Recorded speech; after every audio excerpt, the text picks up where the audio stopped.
आज हम बना रहे हैं सैंडविच। उसके स्टफिंग के लिए हमने एक पैन गरम होने के लिए रख दी है। अब मैं उसमें डाल रही हूँ हाफ टेबल स्पून जितना तेल डाल रही हूँ। अब मैं उसमें क्यूमिन सीड डाल रही हूँ। अब मैं उसमें अदरक और मिर्ची की पेस्ट डाल रही हूँ, ये 1 स्पून है। इसको हम थोड़ा सा सौते कर लेंगे। अब मैं उसमें प्याज डाल रही हूँ, कटा हुआ 1 मीडियम साइज का प्याज है। अब हम इसको थोड़ा अच्छे से सौते कर लेंगे। इसको बहुत ज़्यादा नहीं भूनना है, जब तक थोड़ा सा हल्का सा इसका कलर जब तक चेंज होता है तब तक ही हमें भूनना है, क्योंकि जो सैंडविच की जो स्टफिंग होती है वो थोड़ी क्रंची अच्छी लगती है, इसीलिए बहुत ओवर कुक नहीं करनी है हमें। अब मैं इसमें स्वीट कॉर्न ऐड कर रही हूँ, ये हाफ कप से भी थोड़े कम है। आप अपने मन मुताबिक उसमें सारे वेजिटेबल ऐड कर सकते हैं। अब मैं इसमें कैरेट भी डाल रही हूँ, आप चाहो तो छोटा छोटा काट के भी डाल सकते हो। मैंने यहाँ पे उसको कद्दूकस करके डाल दिया है। अब हम सभी को अच्छे से मिक्स कर लेंगे। हमें वेजिटेबल्स को ओवर कुक नहीं करना है, बस थोड़ा सा हल्का सा ही भूनना है। अब हम इसमें स्वाद अनुसार नमक डालेंगे। अब मैं उसमें पिंच ऑफ हल्दी डाल रही हूँ और ये हाफ टी स्पून मैंने चाट मसाला डाला है। अब हम सारी चीज़ों को अच्छे से मिक्स कर लेंगे। अब मैं इसमें हाफ स्पून मरी का पाउडर डाल रही हूँ। अब हम ये चीज़ों को अच्छे से मिक्स कर लेंगे और मैंने अपने गैस की फ्लेम एकदम धीमी कर दी है। ये हमारे सारे वेजिटेबल अच्छे से कुक हो गए हैं, बट स्टिल इसमें क्रंच है। अब मैं इसमें ऐड कर रही हूँ पनीर। ये ग्रेट किया हुआ पनीर है, आप चाहो तो कम भी डाल सकते हो और ज़्यादा भी। मैंने यहाँ पे हाफ कप जितना पनीर लिया है। अब हम इसको अच्छे से मिक्स कर लेंगे। अब मैं अपनी गैस की फ्लेम बंद कर रही हूँ, क्योंकि हमें ज़्यादा कुछ अब नहीं पकाना है। अब मैं इसमें कैप्सिकम ऐड कर रही हूँ। कैप्सिकम को कुक होने में ज़्यादा टाइम नहीं लगता, इसलिए मैंने बाद में ऐड कर रही हूँ, क्योंकि कैप्सिकम का क्रंच हमें अच्छा लगता है।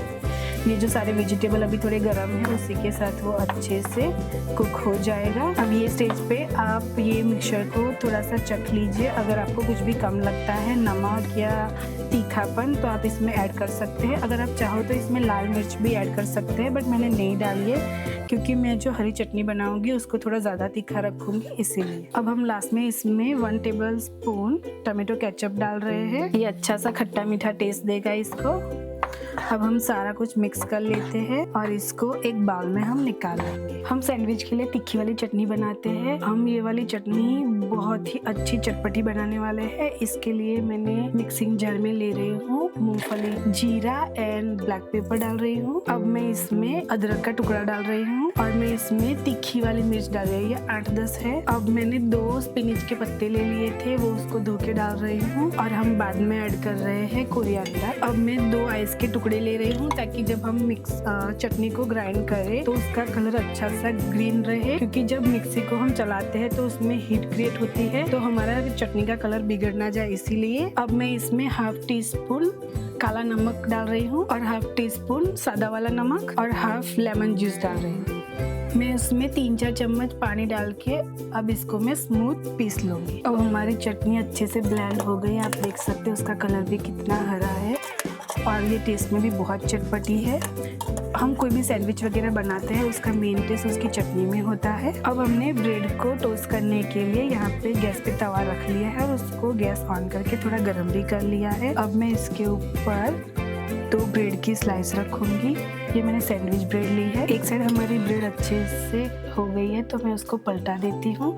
मैंने अभी बटर नहीं लगाया है, मैं अभी बटर लगा रही हूँ। इसमें को अच्छे से बटर लगा के इसको दोनों साइड से एकदम क्रिस्पी होने तक इसको कुक कर लेना है। मैं उसको दूसरी साइड पलटा लेती हूँ और दूसरी साइड भी अच्छे से बटर लगा देती हूँ। अब हमारी ब्रेड अच्छी तरह से गोल्डन हो गई है, क्रिस्पी हो गई है। मैं इसको निकाल लेती हूँ प्लेट में। अब हम हमारे सैंडविच को असेंबल करते हैं। इसके लिए मैंने यहाँ पे एक टोस्ट रख दिया है, उसके ऊपर हम ग्रीन वाली चटनी लगा रहे हैं।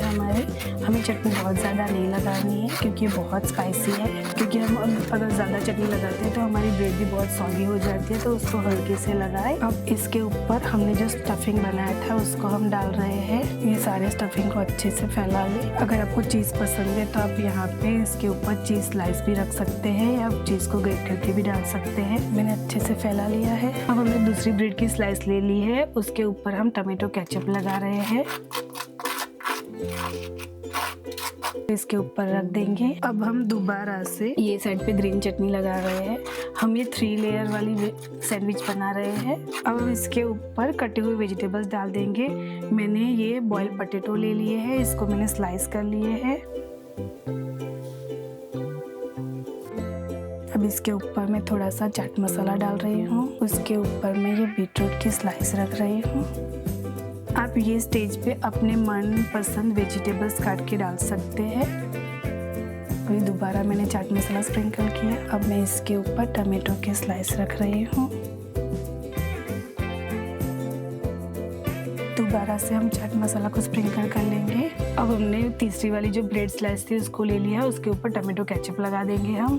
अब हम इसको इसके ऊपर रख देते हैं और हल्के हाथ से प्रेस कर लेते हैं। अब इसको हम वापस तवे पे गरम कर लेते हैं। अब हम गरम तवे पे इसको रख के अच्छे से क्रिस्पी कर लेते हैं। अब मैं ये साइड पे दोबारा से अच्छे से बटर लगा रही हूँ। अब हम इसको फ्लिप कर देते हैं। दूसरी साइड भी हम अच्छे से मक्खन लगा देते हैं और उसको अच्छे से क्रिस्प होने तक हम कुक कर लेते हैं।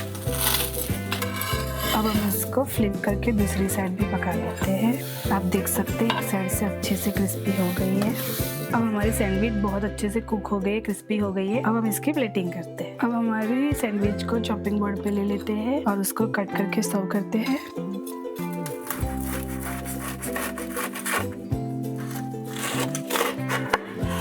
आप इसकी आवाज़ सुन रहे हैं, ये कितनी क्रिस्पी है। मैं आपको इसके लेयर्स भी दिखा देती हूँ।